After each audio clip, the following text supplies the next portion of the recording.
le programme Reset, pour ceux qui ne connaissent pas encore, on l'a lancé en 2021 officiellement. Ça a démarré 2020 quand je suis arrivé au pôle énergie. C'est un programme en fait qui a été mis en place dans le cadre du plan régional santé-environnement. Il est un peu particulier, c'est un peu unique en France. Donc on a l'ARS, l'ADEME qui ont lancé ce programme-là en associant la Banque des Territoires qui intervient notamment au niveau du financement des bâtiments publics sur des opérations de transition énergétique, donc aussi bien les hôpitaux que les EHPAD, par exemple publics, enfin tout établissement public, mais aussi le privé associatif. Hein. Il y a notamment des solutions de financement dans le cas de travaux sur le patrimoine immobilier. Donc, on est sur un programme d'information d'accompagnement sur les thématiques d'efficacité énergétique des bâtiments, si bien l'enveloppe et les équipements. Un programme donc, qui concerne les 1200 établissements de la région, sanitaires et médico-sociaux. Il y a là aussi le sujet du développement des énergies renouvelables. On est en plein sur le sujet en plus hein, actuellement, notamment par rapport à l'explosion du prix des énergies, mais aussi par rapport même avant je dirais ce contexte-là, sur la question aussi de dépendance aux énergies fossiles plus globalement et aux émissions de gaz à effet de serre que ça génère, hein, puisque la principale source d'émissions de gaz à effet de serre, c'est quand même la combustion des énergies fossiles.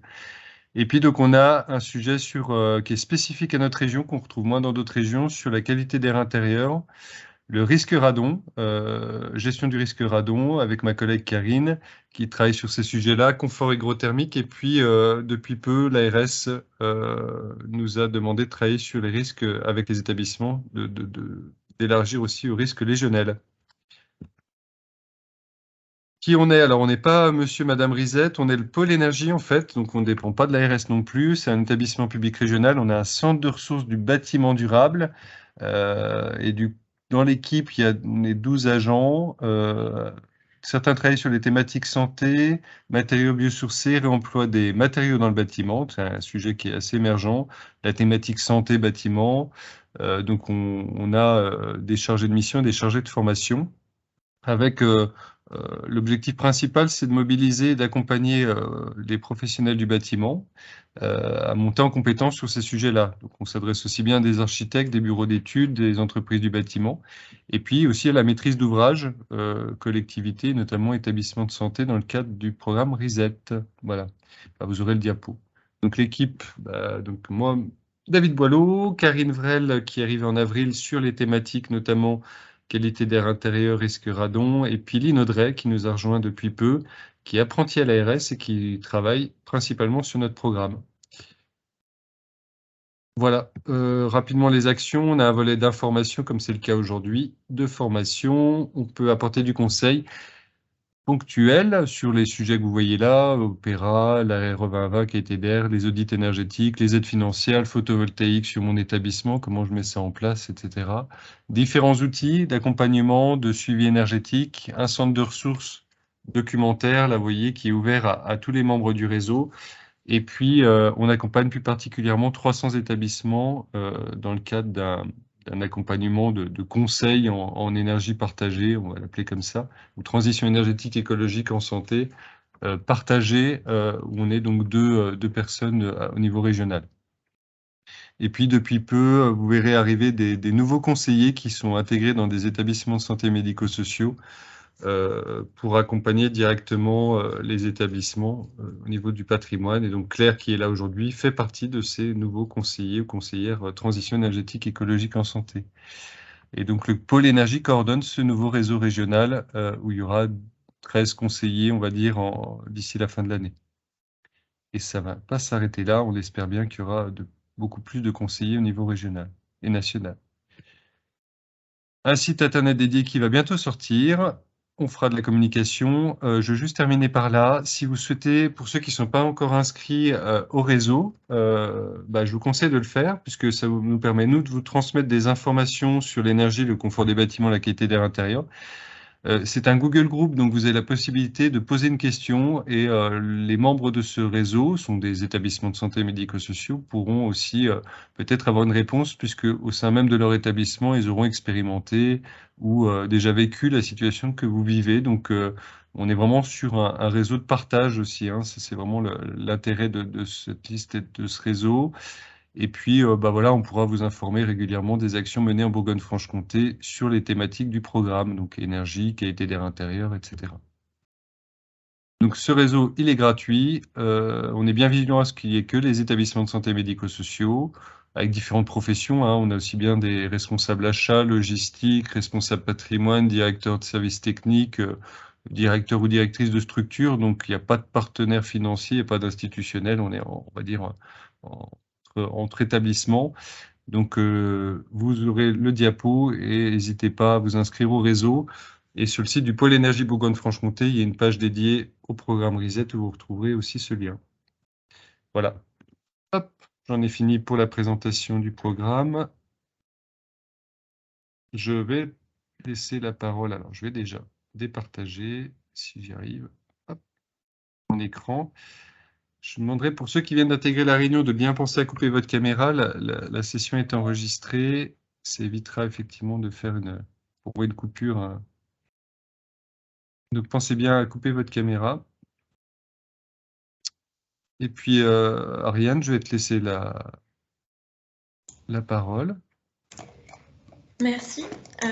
Donc bonjour à tous. Pendant que j'essaie de partager mon écran, donc je suis Ariane Lesage. Je travaille au CEREMA Centre-Est en tant que responsable d'études bâtiments et en particulier sur tout ce qui concerne le sujet éco-énergie tertiaire.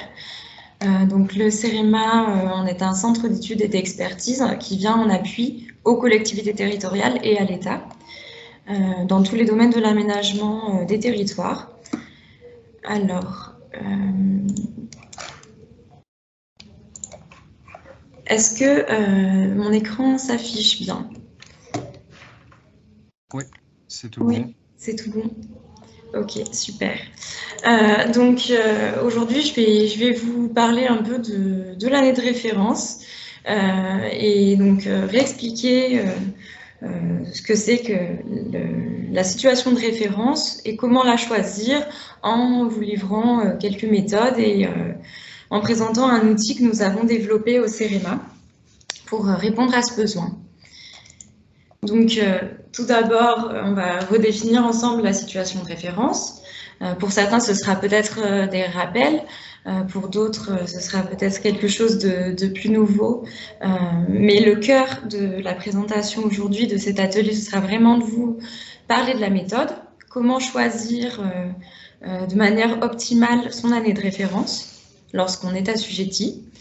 Et ensuite, je vous présenterai en démonstration en direct l'outil d'aide au choix de l'année de référence qui a pu être développé par le CEREMA Centre-Est. Et grâce à la participation, la contribution de Claire Morisset notamment, je pourrais vous montrer un exemple sur un cas concret en appliquant directement cette méthode et en renseignant l'outil qui va permettre de trouver cette année de référence.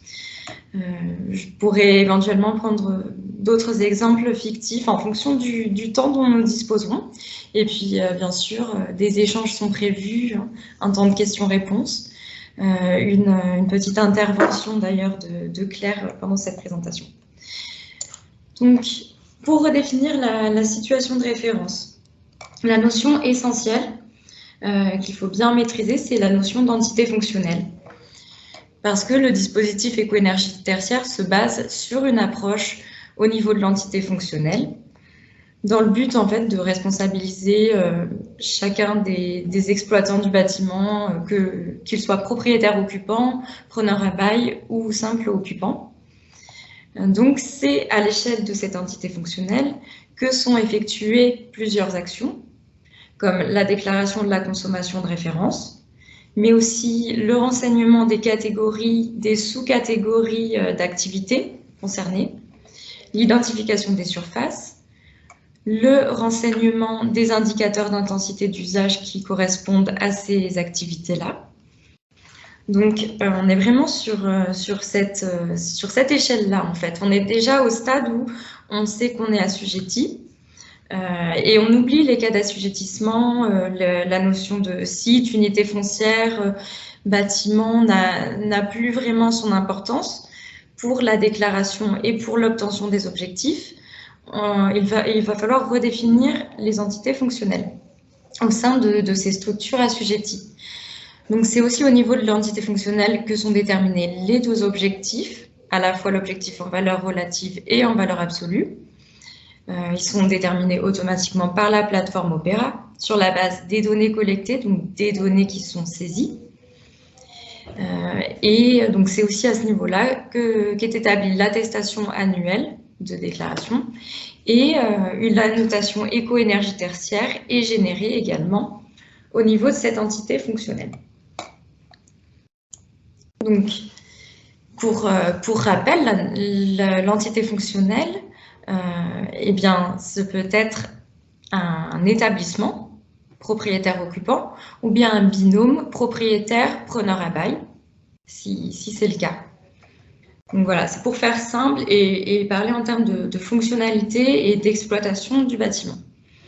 Donc, c'est pour cette raison qu'un site ou une unité foncière peut regrouper une multitude d'entités fonctionnelles assujetties, qu'on va plus simplement appeler dans la suite EFA. Donc, une analyse préalable est à mener pour permettre un suivi le plus efficace possible. Et notamment, pour certains sites, il convient donc de procéder à une déclaration d'EFA à un niveau pertinent en fonction des fonctionnalités de ces bâtiments. Donc, on verra le cas très rapidement d'une collectivité avec plusieurs bâtiments comme mairie, salle polyvalente, groupe scolaire. Également, donc, se questionner sur de potentiels sous-ensembles lorsque l'on est sur un grand site avec plusieurs bâtiments. Donc, c'est le cas des hôpitaux, des universités également, notamment au regard des points de livraison partagés. Et puis, une autre étude un peu pertinente pour définir des EFA, c'est le niveau de performance énergétique des bâtiments, la signature énergétique, comme ce peut être le cas des sites administratifs qui vont avoir des niveaux de performance très différents. Donc voilà, on va dire les trois grandes questions à se poser. Et donc par exemple, pour une commune propriétaire donc, de plusieurs parcelles contiguës, on se trouve en fait dans le cadre d'une unité foncière et l'ensemble des établissements qui sont situés sur ces parcelles constituent donc une unité foncière et sont assujettis. Donc ce qui est pertinent de déclarer, ce sont autant d'entités fonctionnelles qu'il y a de fonctionnalités différentes. Donc par exemple la mairie, le groupe scolaire avec sa cantine constituera une seule et même entité. La garderie, le centre aéré, la bibliothèque d'un autre côté et la salle polyvalente d'un autre côté, parce que ce sont des fonctionnalités différentes avec des plages de fonctionnement qui sont très variables. Pour les grands sites avec des points de livraison partagés, donc là on a l'exemple d'un site hospitalier qui occupe les différentes parcelles et notamment des repérages en fait si on découpe tout ce site par groupe, par zone, les zones A, B, C et D, qui en fait représentent différents types de bâtiments dans le temps. En fait, le groupement A a été construit il y a plus longtemps que la zone D, qui elle est plus récente dans cet exemple précis. Et ce qui explique aussi que les points de livraison soient différents. Donc, pour les points de livraison électricité, on retrouve 4 unités. Donc, chaque zone est desservie par un point de livraison électricité. Pour le point de livraison gaz, on va retrouver 3 unités. Et donc, notamment, le partage de ce point de livraison entre les bâtiments de la zone A et les bâtiments de la zone C. Donc, c'est pour ça qu'un découpage pertinent d'entités fonctionnelles, dans ce cas-là, peut être, au vu de ces 3 ensembles, en fait, au vu de ces 4 ensembles, on peut constituer 3 entités fonctionnelles en regroupant A et C, puisqu'ils partagent le point de livraison gaz, et puis en laissant B et D de côté.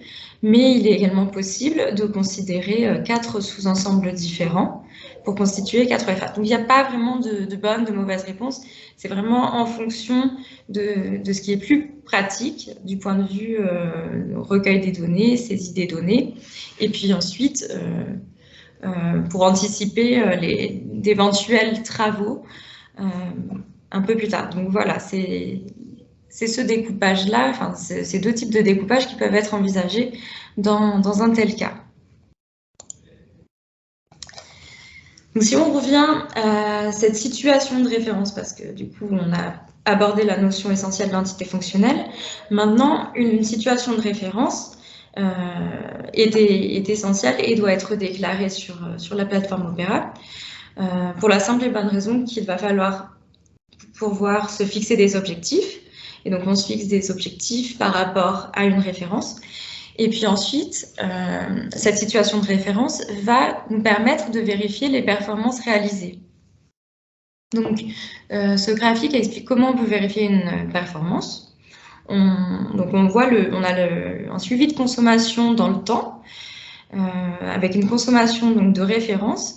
Et à un moment donné, des actions de performance énergétique sont menées, ce qui amène à avoir de nouvelles consommations, des consommations qui sont mesurées, qui sont inférieures, en tout cas là on le voit sur cet exemple, mais l'écart, pour juger de la performance réalisée, on ne va pas se contenter de comparer la consommation de référence initiale à la consommation mesurée.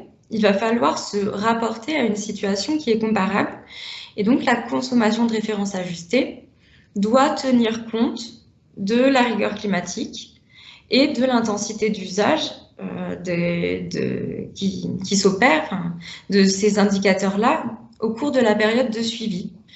Donc, c'est pour ça qu'en déclarant une consommation de référence, il va y avoir une opération en fait réalisée donc qui sera complètement transparente et qui sera réalisée automatiquement dans la plateforme Opera, mais qui va permettre de mesurer l'écart entre les consommations annuelles qui seront déclarées donc chaque année à partir du 30 septembre 2022,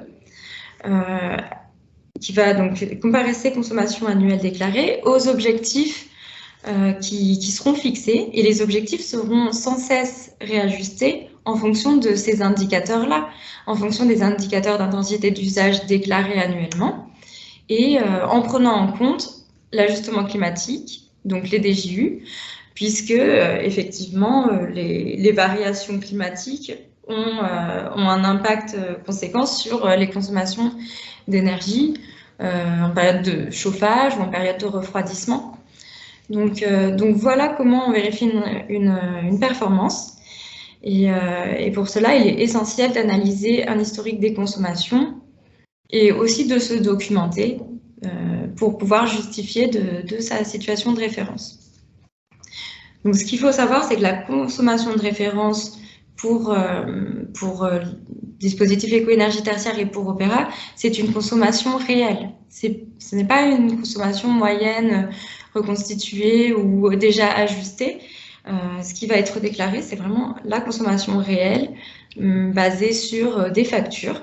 Et tout l'ajustement sera fait automatiquement, de manière transparente pour l'utilisateur. Mais nous, dans la démarche d'optimisation, de vouloir sélectionner l'année de référence optimale, eh bien, on va utiliser cet ajustement qui sera fait automatiquement de manière annuelle. On va l'utiliser pour essayer de trouver une consommation de référence déjà un peu donc fictive, mais de trouver la consommation de référence en fait la plus favorable, donc la plus élevée pour pouvoir obtenir des objectifs en valeur relative plus facilement atteignables et ne pas se défavoriser dès le départ en choisissant un peu au hasard son année de référence, parce qu'il va falloir tenir compte du climat et de l'usage. Donc les consommations qui sont prises en compte, ce sont toutes les consommations en énergie finale, donc sur tous les postes de consommation conventionnelle, que ce soit chauffage, refroidissement, éclairage, eau chaude sanitaire et les auxiliaires. Donc on est bien sur de l'énergie finale. Elles seront demandées par type d'énergie et correspondent aux consommations facturées. Donc les autres usages immobiliers type ascenseur, escalator, sécurité incendie, sûreté sont également pris en compte. Et les usages spécifiques et de procédés liés à l'activité également. Seule une consommation d'énergie n'est pas prise en compte, c'est la consommation d'énergie liée aux recharges de véhicules électriques. Et celle-ci est déduite de la consommation énergétique du bâtiment, donc n'entre pas dans la consommation de référence ni dans les consommations déclarées annuellement. Cette déduction, par contre, là il faut émettre un point de vigilance, elle ne sera prise en compte que sur la base d'un comptage.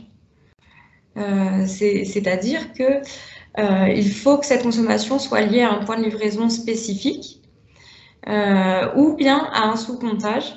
Et dans la mesure où cette borne de recharge est raccordée au tableau général basse tension du bâtiment, il y a un départ spécifique et du coup, il est possible d'avoir un sous-comptage. Voilà, sinon, la déduction ne sera pas prise en compte. Bien sûr, aucune estimation théorique de la consommation d'énergie ne pourra être prise en considération. On est vraiment sur quelque chose qui est systématiquement mesuré et justifié. Donc pour la consommation de référence, eh bien, elle est choisie sur 12 mois consécutifs, entre 2010 et 2020, et ce doit être une consommation réelle. Mais pour les assujettis qui auraient commencé leur activité en 2020 ou après, on sait bien que l'année 2020 n'est pas représentative en termes de consommation, eh bien, ce sera la consommation réelle sur la première année pleine d'exploitation, qui sera prise en compte comme consommation de référence. Donc, son choix est très important et il ne faut pas le négliger parce que, bien sûr, ça, on l'a tous en tête, il peut conditionner l'objectif final, notamment l'objectif en valeur relative, puisqu'on est directement sur des moins 40%, moins 50%, moins 60% d'énergie par rapport à la référence. Donc, ces relates dépendent directement, enfin, la consommation relative dépend directement de la consommation de référence. Et par contre, dans certains cas, le choix de l'année de référence peut aussi permettre à l'entité fonctionnelle assujettie d'être valorisée dès le départ avec la notation éco-énergie tertiaire. Donc, ça, c'est peut-être moins évident, mais en fait, la notation éco-énergie tertiaire se fait sur la base de l'écart par rapport à l'objectif en valeur absolue, cette fois. Et finalement, la valorisation au moyen des petites feuilles, donc de la feuille grise à la feuille verte, peut peut être impactée par ce choix de l'année de référence. Puisque je vais m'expliquer avec un graphique, ce sera un peu plus simple. Si on zoome sur la notation éco-énergie tertiaire, on voit bien qu'en fait, les petites feuilles récompensent les efforts faits par les assujettis en situant la progression des consommations, enfin des économies d'énergie réalisées par rapport à un fuseau, par rapport à une droite de tendance dont la pente est déterminée par rapport à la consommation de référence et la consommation en valeur absolue qui représente l'objectif. Donc, c'est cette droite rouge. Donc, en fait, plus la consommation de référence va être élevée, et plus les efforts seront importants donc, dès le départ. Par exemple, au bout de 2 années, bon, là, l'échelle n'est pas représentative, mais si au bout de 2 ans, on a réalisé au moins plus de moins de 10% d'économie d'énergie, alors la récompense peut très vite arriver de se voir attribuer 2 feuilles vertes parce qu'on partait de beaucoup plus loin. Alors que si on choisit une consommation de référence assez faible, eh bien la progression sera moins importante et donc la valorisation des efforts sera moins rapide, mais bon, arrivera normalement à terme aux échéances 2030, 2040 et 2050. Donc voilà pour l'importance de cette année de référence. Maintenant, je vais vous présenter une méthode.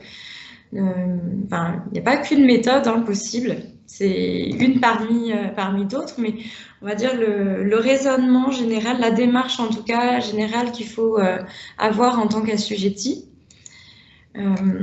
Donc là, c'est un extrait d'une fiche méthodologique du CEREMA.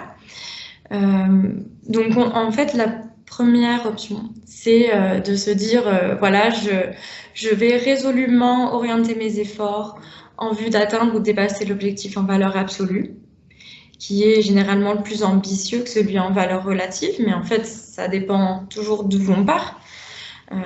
Ça, c'est souvent valable pour déjà des bâtiments qui sont performants, qui ne sont pas forcément loin de la valeur absolue. Donc, ces efforts, si c'est le cas, les efforts pourront être rapidement récompensés par la notation éco-énergie tertiaire, c'est ce que j'ai expliqué juste avant. Et donc, celle-ci accompagne la progression depuis la situation de référence jusqu'à l'atteinte de la valeur absolue.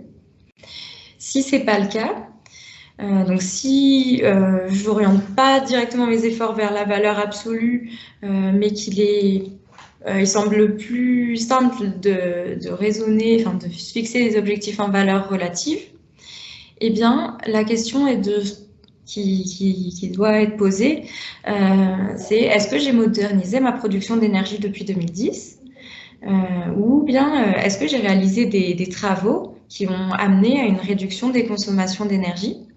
Donc, si c'est le cas depuis 2010, eh bien, j'ai la possibilité de retenir une année antérieure aux améliorations réalisées afin de les valoriser. Et même, il y a tout intérêt à procéder comme ceci, puisque en toute rigueur, les consommations énergétiques étaient plus élevées avant les travaux. Si ce n'est pas le cas, qu'il n'y a pas eu de travaux, d'actions menées, en tout cas pour réduire la consommation d'énergie, eh bien, il n'y a pas forcément besoin de remonter tout l'historique jusqu'en 2010, mais les dernières factures peuvent suffire. Et donc, choisir une année plus récente pourrait être tout à fait satisfaisant dans ce cas. Voilà. Donc, autrement dit, c'est une autre façon de présenter cette méthode, donc en classant les bâtiments selon différentes catégories pour identifier la consommation énergétique de référence. Si mon bâtiment est peu performant, pas de travaux depuis 2010, eh bien, voilà, choisir dans une année de référence dans les 3 dernières années, bon, en évitant du coup 2020, bien sûr, sera privilégié parce que l'évolution est probablement faible. J'ai dit probablement faible parce qu'après, là, on ne sait pas trop. Il peut y avoir aussi d'autres phénomènes, d'autres indicateurs qui peuvent jouer sur l'évolution, notamment l'intensité d'activité. Et donc, les fameux indicateurs d'intensité d'usage dont je vais vous parler un peu plus tard. Si je suis dans le cas où mon bâtiment est très performant, eh bien l'année de référence peut être récente aussi parce que voilà, c'est la valeur absolue qui sera plutôt visée dans ce cas, dans le cas d'un bâti performant. Donc l'année de référence importe peu, sauf pour être valorisée dès le départ par la notation éco-énergie tertiaire. Dans le cas d'un bâtiment avec des actions récemment menées, donc là, il y a quand même un optimum à trouver parce que la valeur absolue ou la valeur relative pourrait convenir. Enfin voilà, on ne sait pas trop. Il faudra essayer de rechercher la référence optimale tout en gardant en tête le fait que peut-être qu'il est quand même intéressant de choisir une année antérieure aux actions menées, mais à vérifier. Et pour un bâtiment neuf ou un primo-assujetti, donc voilà, qui démarre l'activité, qui a débuté après 2020, comme je l'ai dit, c'est la première année pleine d'exploitation et la déclaration de cette année de référence, du coup, sera faite à partir du 30 septembre 2023. Sur Opéra, lorsque l'ensemble des valeurs absolues sera disponible, on est tous dans l'attente de l'arrêté valeur absolue 3, il y aura la possibilité de tester l'effet de l'ajustement sur différentes années, en choisissant, voilà, en faisant différentes déclarations avant de valider, puisqu'on pourra toujours modifier avant de valider sa déclaration. Et une fois la validation effectuée, il y aura la possibilité d'invoquer le droit à l'erreur. Alors, pardon, je suis allée un petit peu vite. Donc voilà, sur le droit à l'erreur. Donc en pratique, différentes méthodes peuvent convenir, hein, avec toutes le même principe, puisque toutes ces méthodes se basent sur une comparaison des consommations énergétiques donc sur 12 mois glissants, entre 2010 et 2020, après ajustement en fonction des variations climatiques. Je pense que ça, c'est vraiment la notion la plus importante. On peut avoir des consommations en kilowattheure qui veulent rien dire, en fait, si on ne confronte pas ça au regard du climat, parce que l'année 2014 a pu être plus rigoureuse que... Enfin, l'hiver 2014 a pu être plus rigoureux que l'hiver 2015, et donc, forcément, le bâtiment a plus consommé cette année-là. Donc, voilà, c'est pour ça que l'ajustement en fonction des variations climatiques, c'est quand même quelque chose de primordial dans cette méthode. Et donc, une première façon de procéder, c'est de comparer les ratios entre les consommations énergétiques totales annuelles surfaciques, donc en kWh par mètre carré, et les DJU annuels qu'il est possible de récupérer voilà, de manière gratuite. Bon, c'est pas forcément les DJU, ce sont pas les DJU complets qui seront utilisés dans Opéra, mais ils sont quand même fiables de sources, voilà, Météo France, et ça peut quand même donner, c'est une méthode plus rapide, mais qui peut être donc simple et efficace pour sélectionner le ratio le plus fort, puisque du coup, l'année de référence, enfin, la référence sera l'année correspondant au ratio le plus fort entre les consommations énergétiques surfaciques et les DJU de chaque année. Donc voilà une première façon de procéder. Et suivant les besoins, on peut essayer d'être encore plus précis. Et si on souhaite être un peu plus précis et se baser vraiment sur ce que nous disent les textes, on peut comparer les consommations ajustées en utilisant les formules qui sont données par l'arrêté du 13 avril 2022. Et donc, une petite calculette, un petit tableur peut permettre de calculer, d'obtenir ces consommations ajustées et là, toujours, de choisir la consommation la plus élevée comme référence. Alors, un petit plus aussi, qui est toujours voilà, apporté par les formules de l'arrêté, c'est la modulation des consommations selon l'intensité d'usage lorsque des évolutions significatives de l'activité ont eu lieu depuis 2010. Donc là, je m'explique, c'est qu'en fait, les consommations qui sont saisies, de manière annuelle, on vous demande donc de saisir les consommations, les surfaces, mais aussi des indicateurs d'intensité d'usage, de manière à réévaluer les objectifs annuellement. Et bien en fait, il est possible de procéder de la même manière pour l'année de référence, pour essayer de réajuster les consommations de référence et de se placer dans une situation, voilà, une sorte de projection, puisqu'on a vu que les conditions climatiques avaient une incidence sur l'évaluation des gains énergétiques, enfin, comment vérifier une performance, donc sur la vérification de la performance, mais également l'activité, le volume d'activité, donc l'intensité d'usage. Voilà pour le second point. Et ces indicateurs d'intensité d'usage, si on zoome un peu dessus, donc ils sont spécifiques à chaque catégorie d'activité.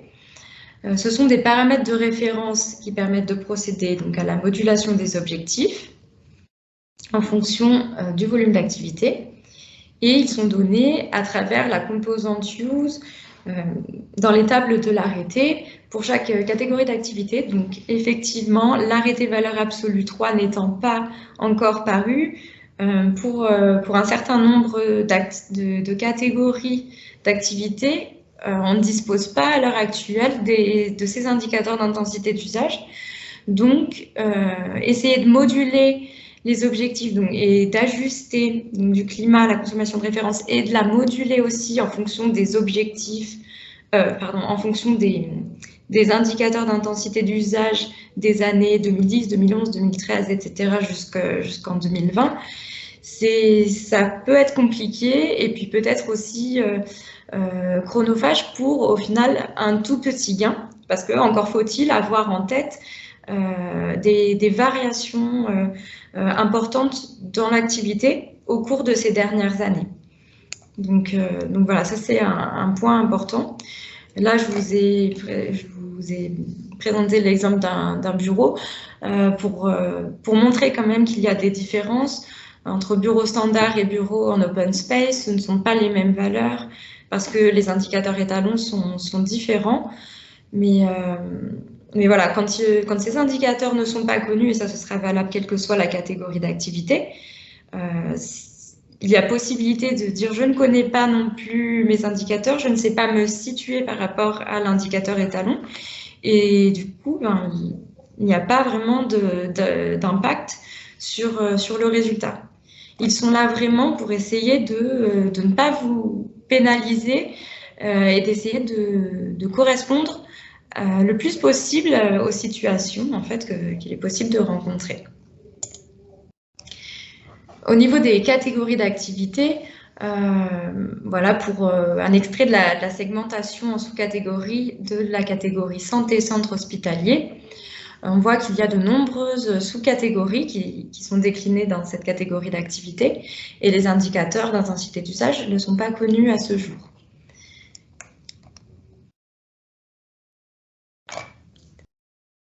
Donc, ça devient en fait, ça constitue ce manque au niveau des indicateurs d'intensité d'usage constitue une limite d'application de la méthode fine, c'est-à-dire de la méthode où je corrige certes mes consommations en fonction des variations climatiques, mais je suis bloquée, je ne peux pas les moduler selon l'activité. Alors, pour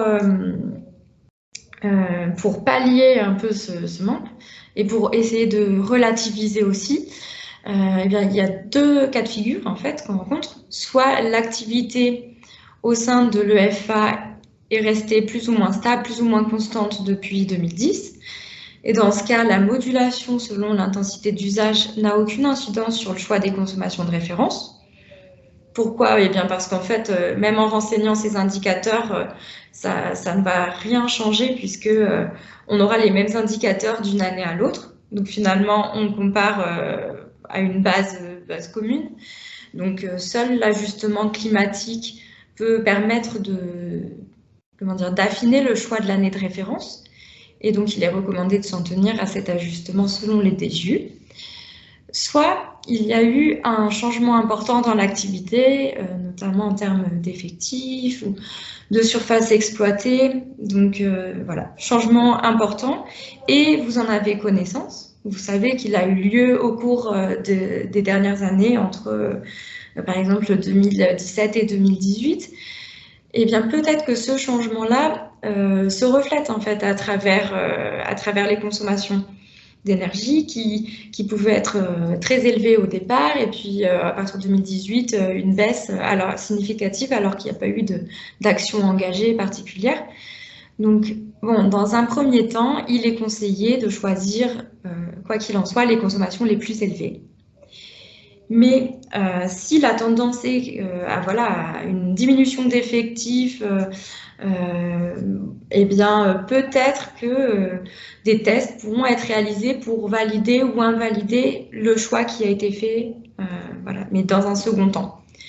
Dans tous les cas, ça ne sera pas pénalisant du tout s'il est choisi des consommations les plus élevées et même voilà, c'est un peu ce qu'on peut tous se dire, simplement de choisir les consommations les plus élevées quand on n'a pas connaissance des indicateurs d'intensité d'usage.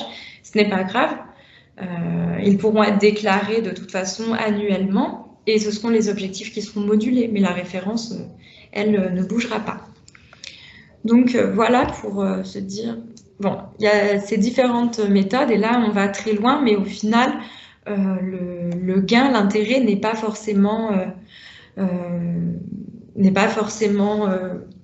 évident et il n'est pas, au vu du temps et compte tenu des délais de saisie dans Opéra jusqu'au 30 septembre 2022, il n'est pas la peine de se lancer forcément dans ce type d'études, d'examens, de calculs pour trouver la référence optimale et s'en tenir à un ajustement climatique est déjà très très bien.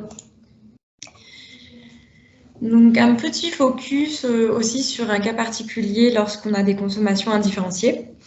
Eh bien, pour déclarer la consommation de référence, il y a possibilité, si on prend l'exemple de locaux tertiaires assujettis qui intègrent une partie résidentielle qui, elle, n'est pas assujettie, avec des consommations donc propres à la partie résidentielle et propres à la partie tertiaire, il y a possibilité de reconstituer l'année de référence d'après l'article 3 de l'arrêté du 24 novembre 2020, au moyen d'installation de sous-comptage, ou bien en effectuant une campagne de mesure sur une durée représentative, ou encore en réalisant une simulation dont les données sont justifiées.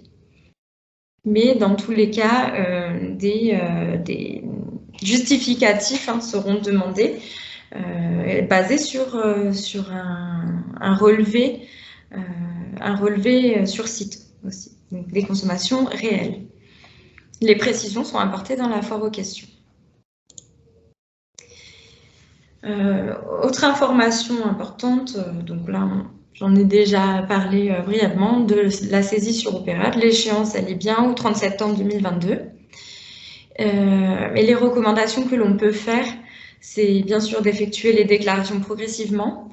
Donc ne pas attendre le dernier moment, même s'il y a voilà, des blocages, en fait, il faut se lancer. Il faut commencer progressivement, étape par étape, puis revenir sur les déclarations en s'appuyant sur les ressources qui sont présentes sur la plateforme Opéra et bien penser à conserver les justificatifs qui pourront être demandés lors de contrôle. Donc, pour rappel, 2022, c'est une année d'apprentissage, donc il n'y aura pas de sanctions. L'idée, c'est de se familiariser avec Opéra, y compris de faire remonter des problèmes, des petits soucis dans la saisie, et surtout de rassembler les données de consommation. Donc, les premières déclarations seront examinées avec bienveillance. Il y aura de la souplesse et la possibilité de modifier post-échéance sans subir de sanctions. Voilà ce que je peux vous transmettre comme information. Je crois que ça fait la bonne transition avec l'intervention de Claire du CHU de Dijon, GHT 2152. Claire, je te laisse du coup la parole, activer ta caméra. Oui. Oui, merci. Donc bonjour à tous. J'en profite ici pour intervenir. Donc merci beaucoup Ariane pour cette intervention. L'exercice n'était pas facile parce que la commande était de faire une intervention qui puisse à la fois voilà, être intelligible pour ceux qui commencent tout juste avec le décret tertiaire et Opéra, et puis ceux qui sont un petit peu plus aguerris, mais qui se posent des questions sur ce choix de l'année de référence. Donc merci. Pour ma part, donc oui, je suis chargée de mission transition énergétique pour le CHU de Dijon et l'ensemble du GHT 2152. Donc j'accompagne les établissements à ce titre.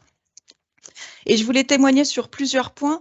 D'une part, pour effectivement ce choix de l'année de référence est vraiment très important. Pour vous donner un petit retour d'expérience, selon les établissements, en faisant le choix de se placer antérieurement, par exemple, à des travaux d'isolation ou à des changements de chaufferie, enfin de chaudière, de type d'énergie, par exemple dans le passage du gaz au réseau de chaleur urbain, on a pu comme ça voir des progressions sur les 40% que l'on doit atteindre de diminution d'ici 2030.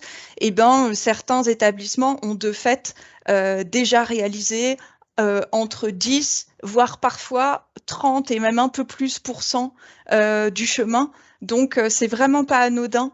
Ce choix est vraiment pas anodin à réaliser et ça vaut le coup de s'y pencher. Bon, bien sûr, on a cette problématique des documents opposables et il faut pouvoir remonter à ces factures énergétiques. C'est vraiment un point très important et on a ce problème dans beaucoup d'établissements, des factures que l'on conserve généralement 5 ans, bon, plus pour d'autres, mais la loi mentionne 5 ans, donc forcément, quand on ne les a pas gardés depuis plus longtemps, ça peut poser problème. Mais en tout cas, déjà, voilà pour vous dire que ce choix de l'année de référence vraiment mérite qu'on s'y penche pour pouvoir réaliser déjà une bonne partie du chemin. Alors, pour ce qui concerne aussi, on est vraiment bien embêté par ces choix vous l'avez compris, ces choix de sous-catégories. Pour l'instant, les choses ne sont pas arrêtées, finalisées. Je pense même que la liste même des sous-catégories actuelles est susceptible potentiellement d'évoluer.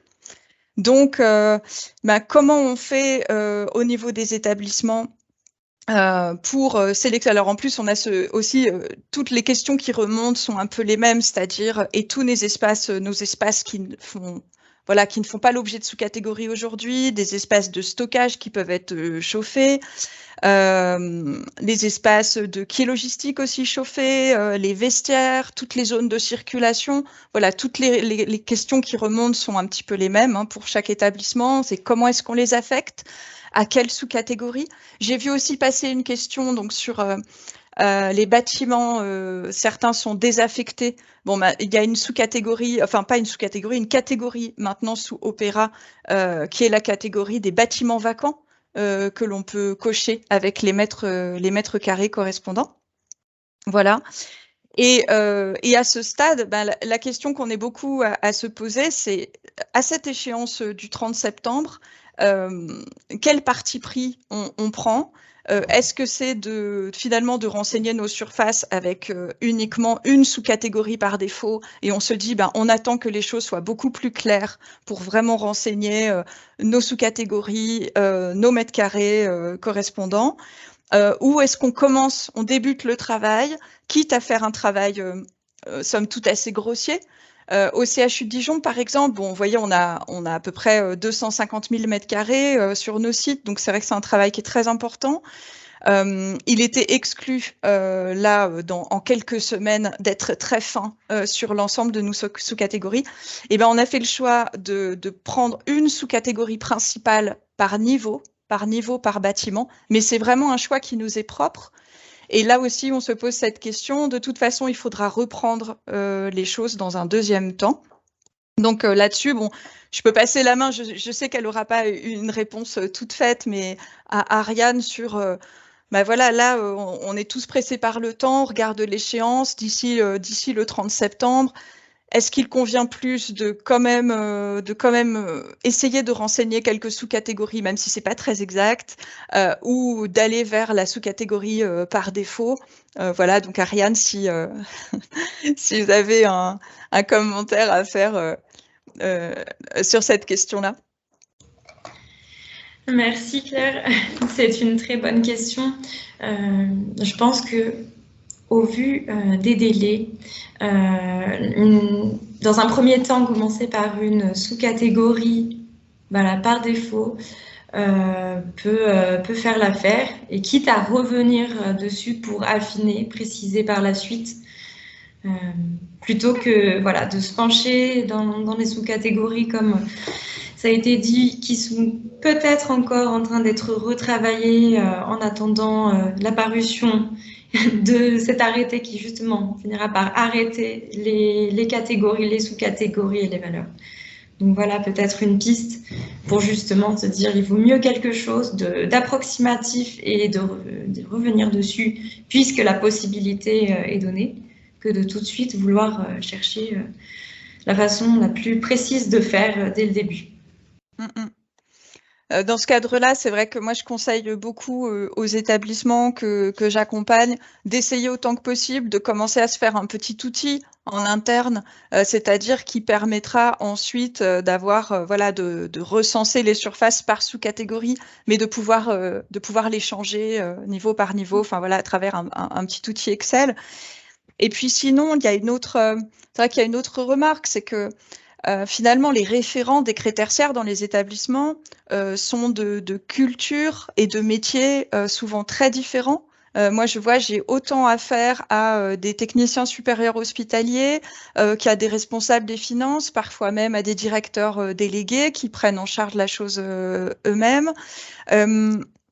Et c'est vrai que quand on parle, voilà, après un langage plus de thermicien, enfin d'énergéticien, on va dire, sur les DJU, moi j'ai beaucoup d'interlocuteurs qui ne savent pas ce que c'est et qui le pratiquent pas du tout dans leur quotidien, dans leur métier. Donc c'est vrai, bon, bah, ça c'est voilà, c'est pas forcément évident et c'est peut-être là où le CEREMA va pouvoir voilà, nous apporter des réponses ou en tout cas un coup de main à travers le petit outil là qui va être proposé parce que on ne sait pas tous faire voilà, ce type de petites formules de calcul. En tout cas, retenez bien que ce qui est inscrit dans Opera, ce sont les consommations donc par exemple pour le gaz en PCS, mais en tout cas les consommations qui sont inscrites sur vos factures et que c'est l'outil Opera qui le rapporte ensuite au climat. C'est que par contre, il est utile de manipuler ces choses-là, notamment à travers l'outil que va nous proposer le CEREMA. C'est très utile pour cibler l'année de référence. Voilà, pour qu'en fait, on puisse nous-mêmes faire grosso modo, dans les grandes lignes, le calcul qui sera fait par Opera et du coup pouvoir décider de l'année de référence la plus appropriée. Voilà. Merci. Claire pour cette introduction aussi et cette transition sur l'outil du CEREMA. J'ai la lourde tâche d'être aussi le gardien du temps. Il reste, et pas la plus sympa, il reste à peu près un quart d'heure. Donc on aura très peu de temps de questions-réponses. Il n'y en a pas beaucoup non plus et certaines ont été enfin, il y a eu une réponse d'ailleurs hein, pour la plupart des questions à travers l'intervention et d'Ariane et de Claire. S'il y a d'autres questions, on les relèvera et on fera une réponse a posteriori. Voilà. Donc vas-y Ariane, je te laisse. Alors, oui, merci. Et puis, désolée pour ce temps, mais je pense qu'il est important de prendre le temps hein, sur ce choix de l'année de référence. Donc, sans plus tarder, je vais vous parler, vous montrer en direct hein, un outil qui a été développé dans le cadre d'un partenariat avec le SGAR, donc Auvergne-Rhône-Alpes, pour être appliqué sur les bâtiments de l'État. Dans la région Auvergne-Rhône-Alpes. Donc c'est un outil qui comporte plusieurs onglets et qui prend en compte l'ajustement climatique en intégrant les DJU, donc les degrés jour unifiés, entre 2010 et 2020. Donc le but, c'est d'indiquer l'année où l'entité fonctionnelle assujettie a le plus consommé d'énergie au regard de cet ajustement appliqué aux données de consommation. Et du coup, la consommation de référence va être la consommation totale réelle de l'EFA lors de l'année qui a été déterminée par l'outil. Donc pour information sur tout ce qui est DJU, donc en fait qui permet de définir, enfin c'est un cumul en fait de degrés sur toute la période de chauffe, enfin sur toute une année. C'est un cumul d'écart entre une température de base et la température extérieure. Donc les DJU utilisés dans le cadre du dispositif éco-énergie tertiaire sont des DJU en base 18.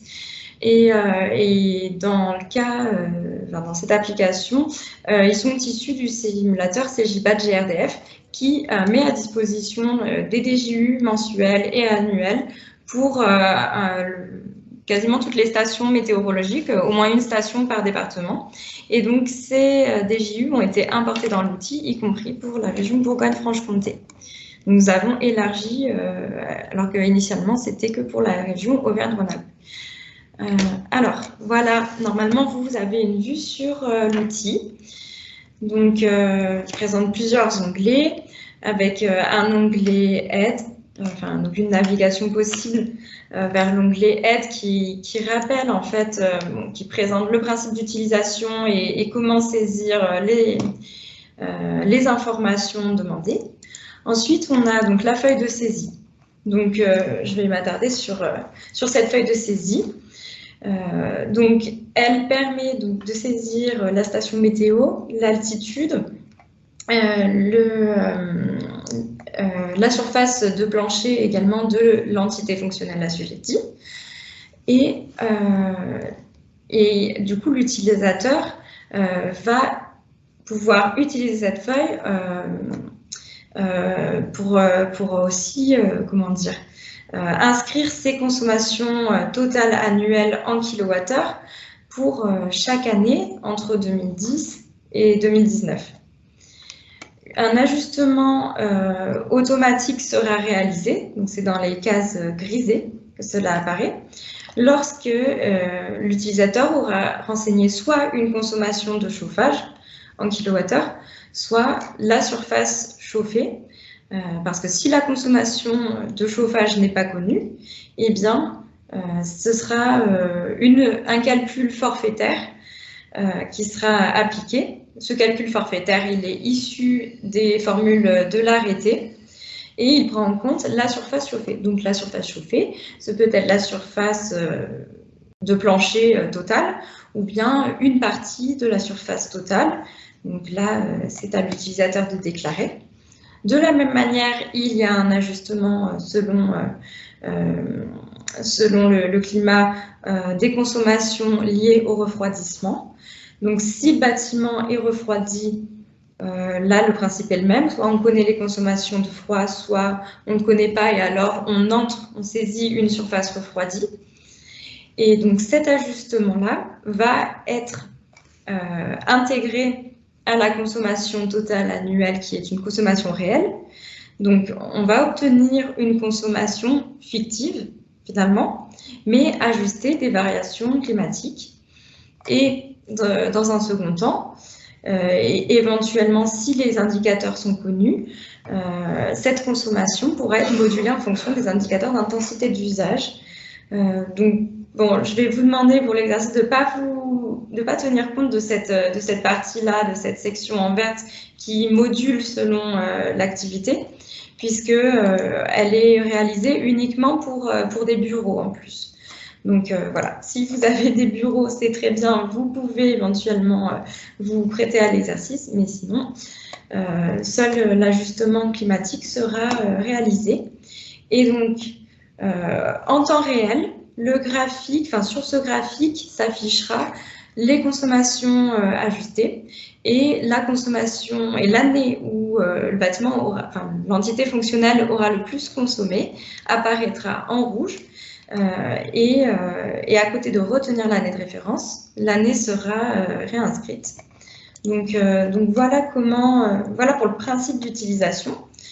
Vous pouvez également consulter les tables des DJU directement extraites du simulateur CJBAT pour le chauffage, le refroidissement, ainsi que les formules extraites de l'arrêté. Donc voilà, ce sont les formules de calcul qui sont utilisées dans la feuille de saisie pour obtenir cet ajustement. Et donc ça, chacun peut le faire de son côté, simplement en réécrivant les formules. Donc, j'ai déjà préparé quelques exemples afin de gagner du temps. Alors, un exemple concret, voilà, on se trouve dans le cadre d'un site du CHU de Dijon. Donc voilà, ces informations sont renseignées. La surface de plancher, donc à noter que la surface de plancher évolue au cours du temps, puisque à partir de 2018, une partie du site d'un bâtiment a été libérée, n'était plus exploitée. Claire pourra peut-être me corriger, ce qui fait qu'il y a une diminution de la surface de plancher Et donc, bon, la consommation totale annuelle est certes inférieure, mais voilà, comment la comparer vu qu'il y a eu également cette diminution de surface de plancher.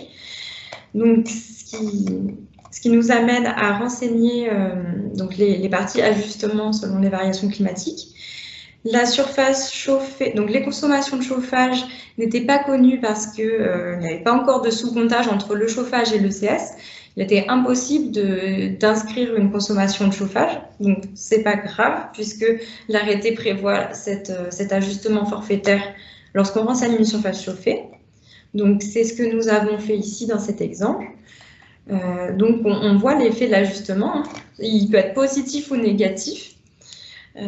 Donc ça influe vraiment en fait sur la consommation totale réelle. Et de la même manière, il y avait un refroidissement, mais sans connaître la consommation spécifique, il y a ce refroidissement. Donc un pourcentage de la surface totale a été appliqué, en l'occurrence 5%.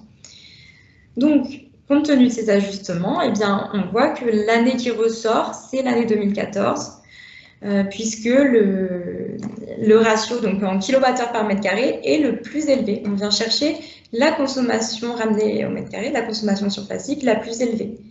Et donc, on tombe sur 2014, alors que, initialement, si on s'en était tenu aux consommations totales annuelles, eh bien, on n'aurait peut-être pas, on ne se serait probablement pas dirigé vers 2014.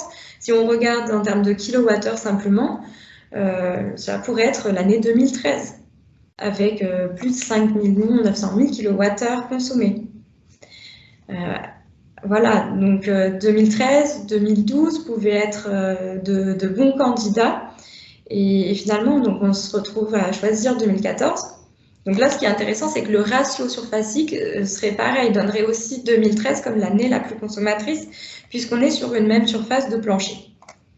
Voilà. Après, c'est plus compliqué de comparer les kilowattheures lorsque la surface évolue. Donc c'est pour ça que je recommande de se ramener en mètres carrés, et puis après d'ajuster en fonction du climat, puisque là, on a un exemple assez parlant d'une année qui n'aurait pas été forcément identifiée comme année de référence. Donc, oui. Si vous voulez que je rebondisse très rapidement, Ariane, donc effectivement, le changement des mètres carrés sur ce site, c'est qu'en 2018, un bâtiment a été désaffecté, a été vidé, et ensuite n'était plus chauffé, sachant que dans ce cas-là, comme l'opération pour vider le bâtiment et le rendre vacant, en fait, a pris plusieurs mois en 2018. Donc, dans ce cadre-là, si vous avez ce genre de cas de figure, il est préférable d'exclure ce type d'année où on ne sait pas finalement si on doit considérer que les locaux sont chauffés, pas chauffés, etc.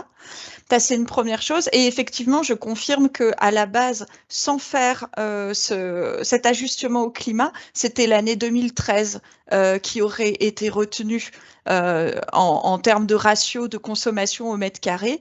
Et pour voilà, rassurer pleinement le CEREMA sur l'outil, mais j'avais aucun doute sur le fait qu'il soit pertinent, on retrouve exactement le même résultat que celui qui a été fourni par le bureau d'études qui nous a accompagnés sur ce site pour effectivement déterminer l'année de référence en 2014 avec ce ratio de 221 kWh au mètre carré. Merci Ariane. Merci pour ces précisions et effectivement, ça nous conforte dans l'idée que, ben voilà, en se basant sur les formules, en tout cas données par l'arrêté, on peut arriver à une bonne estimation, en tout cas, du choix de l'année de référence. Et c'est vraiment rassurant. Donc là, je souhaitais passer à un autre exemple, mais bon, du coup, c'est un exemple fictif. Qui là part sur des valeurs de consommation pour une même surface de plancher et sans ajustement lié au refroidissement. En l'occurrence, on a ce même cas de figure si on regarde les consommations totales annuelles Le maximum est obtenu pour l'année 2012 et finalement, c'est l'année 2011 qui ressort. Donc voilà un peu les possibilités. Autre option que l'on n'a pas exploitée, c'est la possibilité d'intégrer des années glissantes.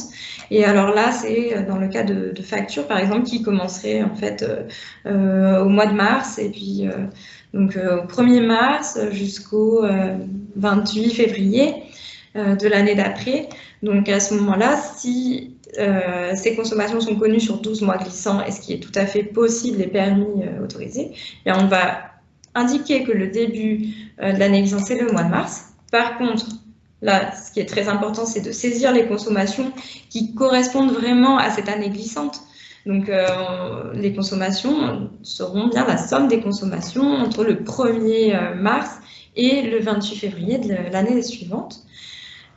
Donc voilà, admettons que ce soit ces consommations-là, qui normalement pour un même site devraient changer. Hein. Donc, voilà, c'est vraiment pour l'exercice et vous montrer que c'est possible. À ce moment-là, eh bien, l'année indiquée est une année glissante. Donc, l'outil vous indique de retenir l'année de référence de mars 2019 à février 2020. Donc voilà, ça fonctionne sur le même principe. Et qu'est-ce que je peux vous dire d'autre? Voilà, après, dans l'aide, il me semble que je vous ai tout expliqué. Si par rapport aux écarts, par rapport à Opera, parce qu'on pourrait se dire, bon, l'outil, il fonctionne très bien, mais est-ce qu'en fait, c'est un outil prédictif? Alors là, absolument pas. Déjà, il nous sert à estimer, à trouver son année de référence, mais en même temps, c'est pas comme ça que... ce sont les mêmes formules qui vont être utilisées par Opera, mais pas forcément les mêmes données.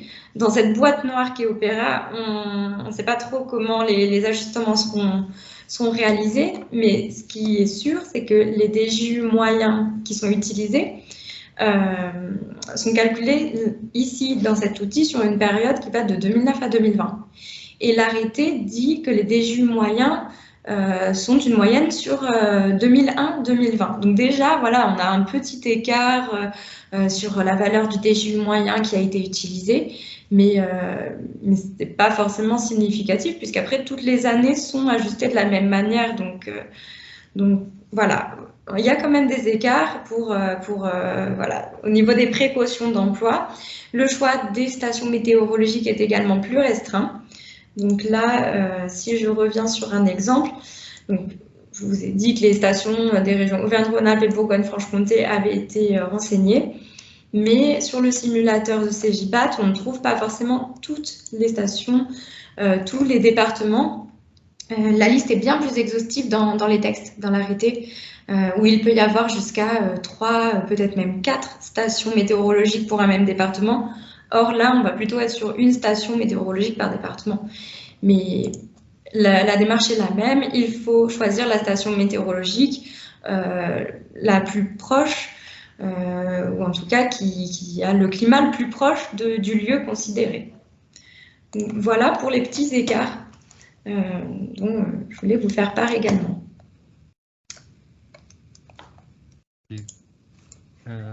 Merci Ariane pour la présentation de l'outil. Alors, il y a un certain nombre de questions qui sont arrivées dans le chat, mais qui finalement ont été traitées par ailleurs dans d'autres webinaires que vous retrouvez, qui sont enregistrés d'ailleurs sur une page décret tertiaire sur le site du Pôle Énergie. Et vous avez aussi beaucoup de réponses. Là, je voyais des questions qui sont... Où finalement, il y a des réponses à fort aux questions sur la plateforme Opera. Donc, n'hésitez pas à y aller. Je vois sur la question de l'assujettissement des établissements, sur le choix aussi de la saisie des années de consommation. Il y a des questions plus spécifiques liées à la base, Ariane, notamment sur comment vous avez fait sans avoir la part chauffage pour ajuster les consos au niveau du CEREMA. Donc là, on est vraiment plus sur l'outil, sur des questions plus techniques. Et puis, une question un peu générale, là, je vais assez vite puisqu'il est déjà 12h30, sur comment on obtient cet outil-là. Voilà, si je peux... Alors, eh bien, pour la première question sur comment procéder à l'ajustement sans connaître les consommations de chauffage ou de refroidissement, Eh bien, c'est tout simplement la formule, le calcul forfaitaire dont je vous parlais, qui est issu de l'arrêté. Donc, je vais peut-être repartager mon écran. Hop, le voici. Donc, en fait, on a un cas. Hop, les deux types de formules ont été rentrées. Donc là, c'est le cas où la consommation de chauffage est connue. Donc c'est cette formule d'ajustement qui s'applique en fonction de cette consommation CEF. Dans l'autre cas où la consommation n'est pas connue, eh bien, on a des coefficients qui interviennent dans le calcul avec une valeur de chauffage CVC. Donc cette valeur chauffage CVC, elle dépend de la zone climatique. C'est pour ça qu'il est important de renseigner sa station météorologique qui est associée à une zone climatique et son altitude aussi. L'altitude, si elle n'est pas connue ou pas renseignée, par défaut, elle sera prise à 400 mètres ou inférieure à 400 mètres. Ce qui est dommage si on se trouve en climat montagneux et que finalement, on pourrait avoir quelque chose de plus précis. Donc ça, ce sont des tables qui sont dans l'arrêté et qui ont été masquées dans l'outil en tout cas. Elles apparaissent bien, ce sont dans des onglets masqués qui sont lus. Voilà. Et donc, toi, on est bien d'accord, on est sur des valeurs, on en parlait d'ailleurs en préparation de ce séminaire, qui ne sont pas appliquées au secteur santé, puisque l'arrêté valeur absolue 3 n'est pas sorti. Donc, on est plutôt sur un CVC bureau ou autre activité, c'est ça? Alors, pour valeur chauffe CVC, pour le coup, la valeur CVC, elle est indépendante de la catégorie d'activité.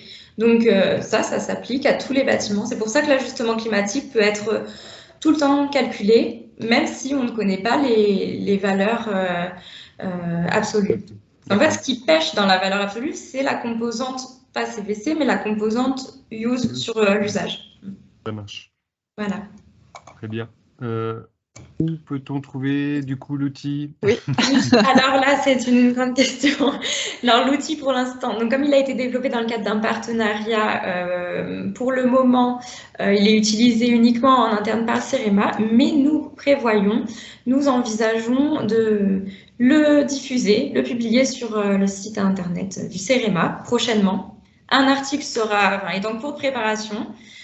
Et dès qu'il sera validé, vous le retrouverez sous forme d'actualité avec normalement un lien de téléchargement vers cet outil, un outil verrouillé et qui sera utilisable uniquement selon les précautions d'usage que nous aurons définies. Voilà, dans certains cas bien particuliers, et par exemple, quelqu'un d'une autre région qui souhaiterait l'utiliser ne pourra pas en bénéficier puisqu'il n'y a pas toutes les stations météorologiques rentrées dans l'outil. C'était assez chronophage, et puis voilà, on a développé ça au niveau local.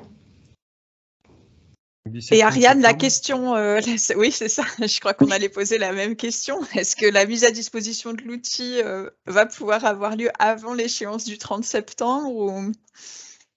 On va tout faire pour, mais ça risque d'être compliqué de respecter le 30 septembre, effectivement. Ouais, donc ce sera plus un outil finalement de consolidation d'un choix qui aura été fait, ou éventuellement qui permettra de le modifier, puisque vous nous disiez qu'il y aura ce droit à l'erreur. Oui, tout à fait. Y compris sur le choix de l'année de référence, qui aura cours, on l'espère, jusqu'à la fin 2022. Oui. Alors normalement, effectivement, toutes les données saisies pourront être modifiées. Déjà, il sera possible de les modifier autant de fois que souhaité avant validation, et après validation, invoquer le droit à l'erreur, pardon. Et par données de consommation, eh bien, on entend également, je suppose, les données années de référence. Merci Ariane. Il y a encore des questions qui arrivent, mais qui sont déjà traitées dans la foire aux questions sur la répartition des consommations. Si vous avez un seul PDL, je n'ai pas relevé toutes les questions là en live, parce qu'il y en a qui remontent depuis déjà une petite heure, mais ce que je vous propose, c'est que là, il est déjà 12h35, on a un petit peu dépassé le temps. On aura donc ces questions-là, on peut faire un petit FAQ, une mini FAQ, on verra comment on peut s'organiser, mais en sachant qu'il y a déjà pas mal de réponses dans la foire aux questions Opéra. Et après, si besoin, n'hésitez pas à me communiquer vos questions, en sachant que nous, l'idée, c'est pas de faire une hotline Opéra. On n'a pas les capacités humaines de le faire, mais en tout cas, n'hésitez pas à déjà regarder les ressources et la foire aux questions disponibles. Il y a aussi des questions sur les délais de réponse de l'ADEME. Je pense qu'ils sont assiégés de questions. Enfin, je ne sais pas si tu as des infos en off, Ariane, mais les délais de réponse sont un petit peu plus longs qu'à une époque côté ADEME sur la plateforme. Après, aussi un nouveau réseau. Alors, je ne sais pas, c'est pareil, on l'a évoqué un petit peu en amont de ce webinaire de référents éco-énergie tertiaire. Je ne sais pas si tu peux en parler rapidement, Ariane. Oui, effectivement, un nouveau réseau va être lancé donc, très prochainement, le 14 octobre. C'est un réseau qui regroupe en fait tous les acteurs possibles qui sont donc dans un premier temps, service de l'État, mais aussi économe de flux, conseiller en énergie partagée, acteurs publics, privés aussi, par les chambres de commerce, chambres de métier, qui en fait auraient un rôle à jouer en tant que référent local et qui permettrait donc, c'est ces personnes qui le souhaitent, hein, c'est sur la base du volontariat, souhaitent faire partie de ce réseau, bénéficieront d'informations en direct et pourront relayer et s'aimer au niveau plus local toutes ces informations. Le but est vraiment de constituer un réseau d'échange à travers également une plateforme qui sera la plateforme Expertise Territoire qui sera présentée au moment de ce lancement du relais, du réseau relais éco-énergie tertiaire. Et donc ce réseau va être animé par le CEREMA. Voilà. À l'initiative de ce réseau, on retrouve le CEREMA, l'IFPEB et la DGALN. Ce qui permettra notamment aux établissements de santé médico-sociaux d'avoir des référents, on va dire régionaux, en tout cas des contacts sur des points particuliers de la mise en œuvre du dispositif et des déclarations. Ce qui est plutôt une bonne chose, puisque effectivement, on est sur une période d'apprentissage, je pense, pour tout le monde. Donc, en tout cas, je vous remercie, Ariane, et puis Claire, pour vos interventions. On refera certainement des temps de présentation, d'échange, puisqu'on attend encore l'arrêté valeur absolue 3. On aura certainement l'occasion de te solliciter, Ariane, au fil de l'eau. Et en attendant que ces fameux référents aussi en Bourgogne-Franche-Comté. Et puis, dès que le CEREMA publie l'outil, ne vous inquiétez pas, je vous enverrai le lien. Ça, on verra effectivement avec Ariane sur la mise à disposition de tout ça. Voilà. Écoutez, je vous remercie à tous pour votre participation. C'est pas mal, hein, on est une soixantaine. Et n'hésitez pas à rejoindre le réseau Reset et poser aussi vos questions, parce que là, vous êtes entre établissements avec certainement les mêmes problématiques. Donc, voilà. Peut-être un bon appétit à tous. Merci. Merci Ariane, merci encore.